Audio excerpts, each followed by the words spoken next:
If you open up the in.gov missing persons database, you'll see row after row of just clean, orderly data. Name, date of birth, date last seen. Right. It almost makes finding someone look like a simple math problem. Exactly. You just filter the right columns and you get an answer. But I mean, pick one name out of the thousands on that list, specifically 18-year-old Denise Pflum. And that illusion of order just instantly shatters. It totally does. It shatters into this 38-year-old labyrinth of, well, false confessions, bungled evidence, and literally a serial killer playing games. Which is why today we are taking you into the deeply tragic, profoundly frustrating 1986 disappearance of Denise Pflum. We want to examine the actual mechanics of a case that has paralyzed Connorsville, Indiana, for nearly 4 decades. Right. We're going to explore how a completely routine daytime errand can just vanish a person without a single trace. And really look at what happens to an investigation and an entire town when the physical evidence simply evaporates. To really grasp the weight of what happens, you have to understand the momentum Denise had in March of 1986.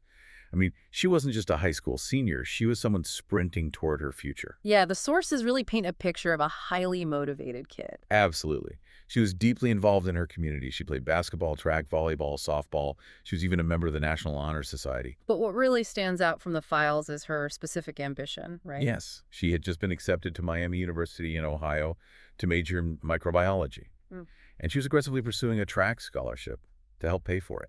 Her mother, Judy, actually told reporters that Denise was the kind of person who, might have gone on to cure cancer. That kind of profile is just crucial from an investigative standpoint because when someone vanishes, law enforcement immediately looks for risk factors. What are the kind of factors? Well, are they engaged in high-risk behavior? Do they have a history of running away? Are they involved in dangerous circles? And Denise had absolutely none of those markers. Right. She was just embedded in a very standard small-town life. Exactly. Statistically, crimes of opportunity against low-risk victims in broad daylight are incredibly rare. And when they do occur, they leave investigators completely grasping for a motive. Because the typical precursors to violence just aren't there. Spot on. And the timeline of what actually happened, it hinges on an errand so mundane it physically hurts to even think about. It starts on Thursday, March 27th. Denise goes to a massive bonfire party at a rural farm with a couple hundred other students. Standard high school spring break stuff. Exactly. She goes home that night, but realizes she accidentally left her purse behind at the farm. So the next day, Good Friday, March 28th, she decides to go get it back. And she didn't want to go alone. No, she actually calls around, asking her sister and multiple friends if they want to ride out to the farm with her. But nobody can make it. No. So around 12:30 p.m., she decides to just go by herself. Right. She hops into her parents' cream-colored 1981 Buick Regal. She's wearing a red Motley Crue t-shirt, striped jeans, and some old white sneakers. She drives off into the afternoon, and she is never seen again. The timeline introduces a detail here that is, well, it's almost physically painful to process. Oh, the cousin, yeah. Yeah. According to the case files, at around 1:30 p.m., so just an hour after Denise left to go find her purse, a distant cousin arrived at the Pflum house. Unbelievable. The cousin had been at the farm, found the purse, and brought it all the way back to return it. It's the ultimate sliding doors concept. I want you to really think about that for a second. Just imagine how one split-second, incredibly normal decision alters the entire trajectory of a life. Just running out to grab a forgotten item while someone else is simultaneously bringing it to you on another road. Exactly. If she waits an hour, or if the cousin arrives an hour earlier, Denise is still here. That is the specific kind of psychological weight that can break a family. The constant looping of what-ifs, you replay that single hour over and over in your head. I can't even imagine. But taking a step back to look at the investigation, that timing solidifies the reality of the situation. Denise was simply running a daytime errand. She wasn't meeting anyone in secret. She wasn't deviating from a normal routine at all. Right. That narrow window of time turns a mundane drive into an incredibly tight puzzle. But she never actually makes it to that farm. Less than 24 hours later, the everyday errand abruptly turns into a crime scene. A farmer from Glenwood, Indiana, spots the cream-colored Buick Regal. Abandoned, right? Yeah, it's abandoned alongside Tower Road, which is this rural gravel lane. And the location makes zero sense. This spot is 3 miles away from the farm where the party was. And it's all the way across the county from her house, right? Yes. But the farmer also provided a critical piece of chronological data. He noted that the car had been parked there since between 12:30 and 1:15 p.m. the previous day. So Denise leaves her house at 12:30, and the car is abandoned almost immediately thereafter. Yet the car itself offers almost nothing. It's locked. There are absolutely no signs of a struggle. Now, there is one disputed sighting in the case files that I'm really struggling to wrap my head around. The fashion bug sighting. Yes. A friend claimed to have seen Denise later that afternoon, around 2 p.m., at a fashion bug store in Connorsville Plaza. But Denise's mother, Judy, strongly contested this. Because of the clothes, right? Exactly. The clothing the friend described did not match the red Motley Crue shirt and striped jeans Denise was actually wearing. Plus, if the car was abandoned by 1:15, how could she be shopping at a plaza at 2? She almost certainly wasn't. And that highlights something we see constantly in high-profile disappearances, which is the failure of human memory under the influence of suggestion. Really? Like people just make it up? Well, not maliciously. Eyewitness testimony is just notoriously unreliable, especially when a case generates immediate local buzz. When a community realizes someone is missing, people genuinely want to help. They look for patterns. Oh, so they want to find a connection so badly that they convince themselves they saw her. Exactly. If someone saw a teenager with similar hair at the mall, their brain retroactively fills in the gaps, convincing them they saw the specific victim. It's a phenomenon called reconstructive memory. That makes a lot of sense. The brain patches together a memory using current knowledge, like the missing poster, to completely overwrite the actual past event. The physical timeline of the abandoned car strongly contradicts that 2 p.m. sighting. So the police have the car, abandoned on a rural gravel road. And you're probably wondering how an entire police department manages to take a primary crime scene and completely drop the ball. Yeah, this part is frustrating. Because the Fayette County investigators didn't just fail to find answers, they actively lost the evidence. The realities of 1980s small-town police work are really difficult to reconcile with modern expectations. Okay. Today, everything is digitized, backed up to cloud servers, strictly logged. But in 1986, evidence management was often highly localized and entirely physical. Well, they took fingerprints from the inside of the Buick Regal, Mm-hmm. and then they literally lost the fingerprint card. He's gone. Just gone. They also found a red handkerchief at the scene near the car, and they lost that too. Yeah. The lack of physical evidence from 1986 is so dire that the sheriff's department recently had to use an old, pulled tooth of Denise's that her family had kept in a box just to extract a basic DNA profile. It's unbelievable. Think about that as an analogy. Losing those fingerprint cards is like deleting the source code of a software program. You can see the glitch, the car's abandoned, the girl is gone, but without the code, you have absolutely no way to trace who wrote the bug. You can't match a suspect to the scene. Exactly. And that loss is the foundational reason this case remains a cold puzzle 38 years later. A chain of custody anchors an investigation. Without it, you cannot definitively place a suspect in that vehicle. You're just left grasping at straws. You are left entirely dependent on circumstantial evidence, hearsay, or confessions. And when law enforcement creates a void of hard evidence, human nature rushes in to fill it. Which is exactly what happened here.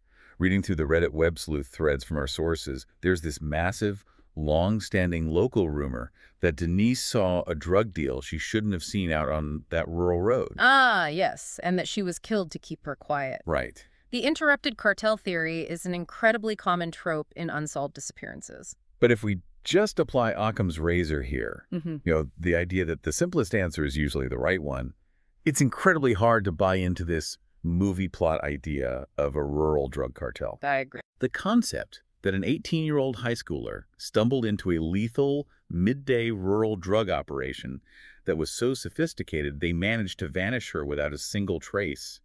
I mean, it just stretches belief. It really does. It's much more probable that she got a flat tire or pulled over for a completely mundane reason, and someone with bad intentions happened to be driving down Tower Road at exactly the wrong time. Which is terrifying. It is, but the psychological mechanics behind that rumor are fascinating.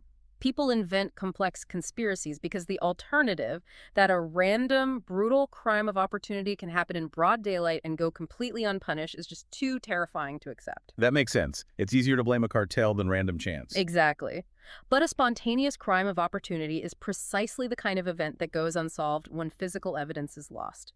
Because the police lost those fingerprints, they lost the one biological anchor that could prove a passing stranger was ever inside that Buick. And when you have no fingerprints, no handkerchief, and no body, the investigation enters a really dark phase. It becomes this maze of false hope. We start seeing bizarre leads and wild speculation. A phone call. Yeah. The first truly twisted turn happens in 1988, 2 years after she vanished. The Pflum family receives a phone call from Virginia, and the caller is a woman using phrasing that is absolutely identical to how Denise used to speak. The specificity of the timing is what makes this so manipulative. Oh, it's sick. The call comes on Judy Pflum's specific day off from work. The parents are convinced it's her. They are so desperate, so filled with hope, that they immediately buy plane tickets and fly all the way across the country to Norfolk, Virginia. Imagine being a parent in that situation. You answer the phone, you fly across the country thinking you are bringing your daughter home, only to confront the caller and find a complete stranger. The emotional whiplash of that moment is catastrophic for a family. And the woman first completely denies making the call. Then she bizarrely admits she did it simply because she thought she saw her. I mean, why do people do this? How does someone sit in Virginia and decide to insert themselves into the nightmare of a family in Indiana? It stems from a very specific psychological vulnerability. You frequently see this in high-profile cases. You have individuals who see a missing poster or a news report and form a parasocial obsession. So they just want to be involved. They want to be part of the narrative. They lack the empathetic capacity to understand they are destroying a family. They just crave the proximity to tragedy because it makes them feel important or visible. That is so dark. They manufacture a connection to fill a void in their own lives, completely disregarding the collateral damage. And it isn't just lonely strangers in Virginia making phone calls. The void in this case eventually attracted a literal monster. You're reading through these local case files, and suddenly, completely out of left field, this massive national name drops into this small-town Indiana mystery, Larry Hall. Larry Hall is a convicted serial killer. The FBI suspects he is responsible for the murders of up to 50 women across multiple states during the 80s and 90s. And Hall actually confessed to murdering Denise Pflum. The police had this notorious serial killer on the hook for it, but then, almost as quickly as he confessed, he recanted. He took it all back. He took it all back, leaving investigators at yet another agonizing dead end.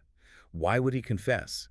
Just to take it back? This is a textbook manipulation tactic used by incarcerated serial killers.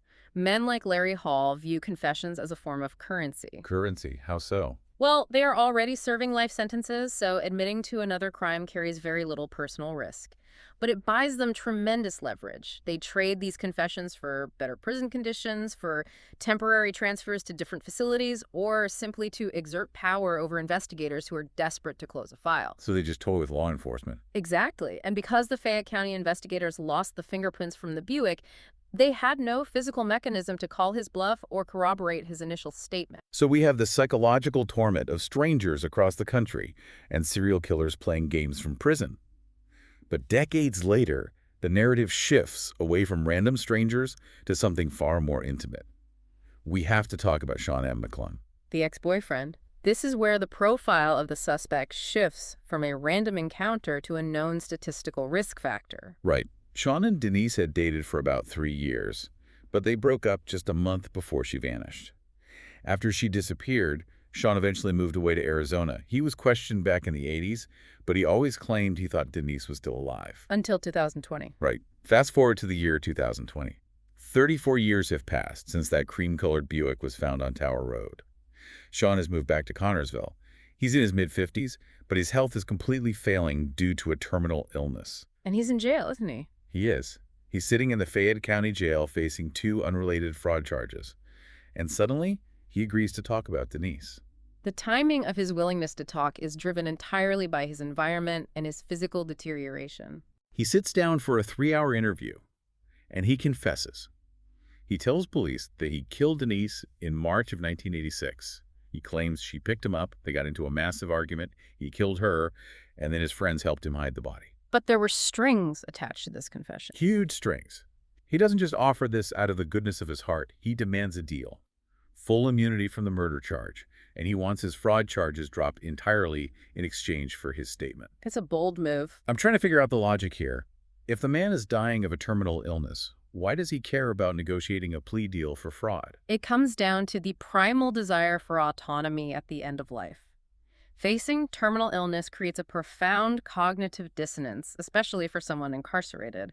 The prospect of dying in a jail cell under the control of the state is terrifying. So he just wanted out. He wanted to die at home.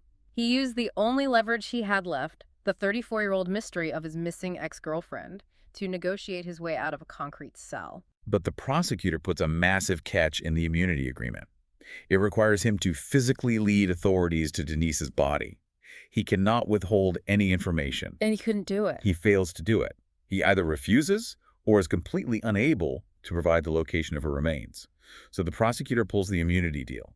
In July 2020, they officially charged Sean McClung with voluntary manslaughter in the death of Denise Pflum.